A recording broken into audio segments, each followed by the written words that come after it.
Welcome to my channel crown paradise. நம்ம சேனலை first time பார்க்க மறக்காம சப்ஸ்கிரைப் பண்ணுங்கள்.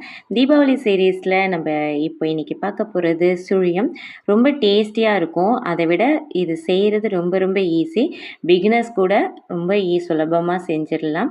இதுக்கு ரொம்ப முக்கியமான இது நல்ல சாஃப்டாக இருக்கணும். இது எப்படி பண்ணலாங்கிறத பார்க்கலாம். வாங்க வீடியோக்குள்ளே போகலாம்.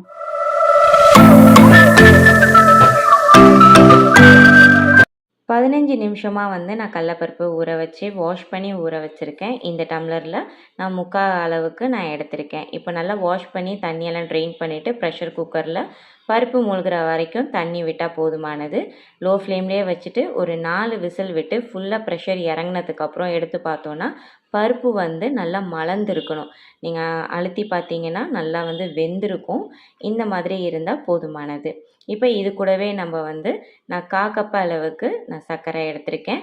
இதையும் அது கூடவே சேர்த்து லோ ஃப்ளேம்லேயே வச்சு நம்ம கிண்டி விட்டால் நல்லா மெல்ட் ஆகிடும். இல்லை நீங்கள் தனியாக ஜீரா மாதிரி செஞ்சு அதை ஆட் பண்ணாலும் ஓகே.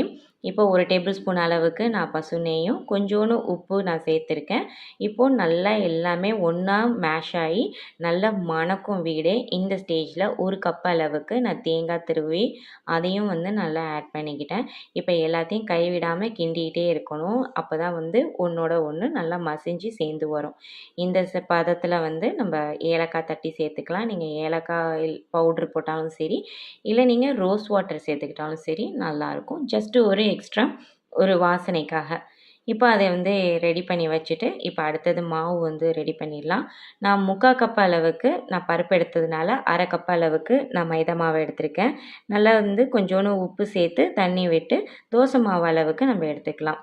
அது அப்படியே ஒரு 10 நிமிஷம் ஊற விட்டால் உங்களுக்கு மாவு நல்லா கொஞ்சம் கெட்டியாயிடும். அந்த சமயத்தில் நம்ம உள்ளக்க இருக்கிற பூரணத்தை நம்ம இந்த மாதிரி கையில் நெய் தடவிட்டு உங்களுக்கு வேணுங்கிற அளவுக்கு நீங்கள் உருண்டை பிடிச்சி எடுத்துக்கோங்க.